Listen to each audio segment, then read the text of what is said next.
ございます。私の名前はレンピです。今日は母のことを話します。私の母は名前はプニタワンディ。私の母は主婦です。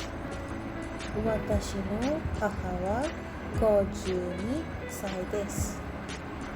私の母の誕生日は7月28日。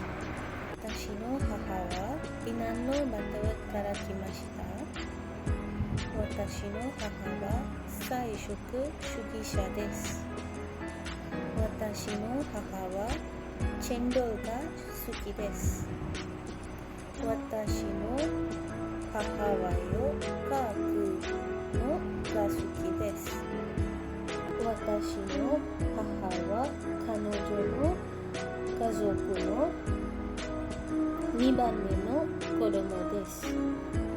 私の母はドレスが好きです。